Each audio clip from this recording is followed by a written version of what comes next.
Hello student, প্রশান্ত academy চ্যানেলে তোমাদের স্বাগত জানাই। আজকে আমি আলোচনা করব একাদশ শ্রেণীর রাষ্ট্রবিজ্ঞানের এমসিকিউ প্রশ্ন নিয়ে। ফার্স্ট সেমিস্টারে যারা 2024-25 দিচ্ছে তাদের একটা অধ্যায় বা চ্যাপ্টার সংবিধানের সংজ্ঞা ও শ্রেণী বিভাগের পার্ট 1 ভিডিও। এখানে আমি তুলে ধরব সংবিধান সংক্রান্ত কিছু প্রশ্ন।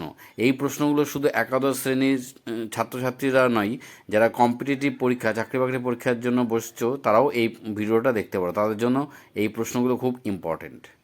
দেখে নাও, কনস্টিটিউশন শব্দটির উৎপত্তি কোথা থেকে, কী জাতীয় শব্দ থেকে, সংবিধানে কত প্রকার হতে পারে, পৃথিবীতে প্রাচীনতম লিখিত সংবিধান কোনটি, বিশ্বের মধ্যে প্রাচীনতম অলিখিত সংবিধান কোনটি, লর্ড ব্রাইসের মতে সংবিধানকে কয় ভাগে ভাগ করা যায়।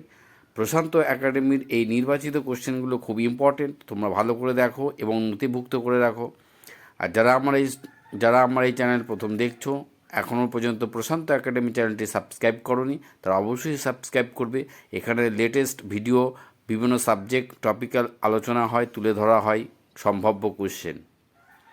সংবিধান বলতে রাষ্ট্রের একটি চরম ও অপ্রতিহত রাষ্ট্রীয় কর্তৃত্ব ক্ষমতা বিধিবদ্ধকরণকে বোঝায়। এই কথা কে বলেছেন? মার্কিন সুপ্রিম কোর্টের সংবিধান আইনসভা তৃতীয় কক্ষ বলে অভিহিত করেছেন। মার্কিন সুপ্রিম কোর্টকে আইনসভা তৃতীয় কক্ষ বলে অভিহিত করেছেন কেন? না, মার্কিন রাষ্ট্রপতি রুজভেল্ট। ভারতের সংবিধান গণপরিষদ দ্বারা গৃহীত হয়েছিল কবে? প্রকৃতিগত দিক থেকে সংবিধান কয় ভাগে বিভক্ত?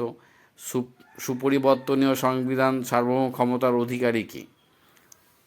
তোমরা জানোই যে আমার দেওয়া সাজেশন ভিডিও হুবহু পরীক্ষায় চলে আসে, কারণ এর আগে আমার কোশ্চেন অ্যানালাইসিস ভিডিওগুলো তোমরা দেখে নিলেই বুঝতে পারবে যে আমার চ্যানেল থেকে দেওয়া কোশ্চেনগুলো কত পার্সেন্ট পরীক্ষায় আসে। ক্ষমতার বিভাজনের ওপর ভিত্তি করে সংবিধান কয়টি ভাগে বিভক্ত? সুইজারল্যান্ডের সংবিধান কী ধরনের সংবিধান? ব্রিটেনের সংবিধান কী ধরনের সংবিধান? ফ্রান্সের সংবিধান কীরূপ সংবিধান? পৃথিবীর বৃহত্তম লিখিত সংবিধান কোন দেশের সংবিধান? প্রশান্ত একাডেমির চ্যানেলে এই প্রশ্নগুলো কমন নয় পার্ট 1, পার্ট 2, পার্ট 3 করে উপস্থাপিত হবে।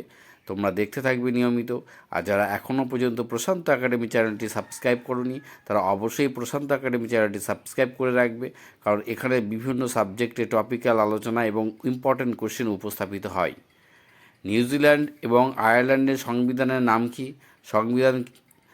সংবিধানকে লিখিত দলিল বলে বর্ণনা করা হয়েছে কেন?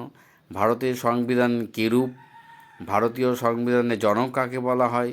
ভারতের সংবিধান কার দ্বারা রচনা করা হয়েছিল?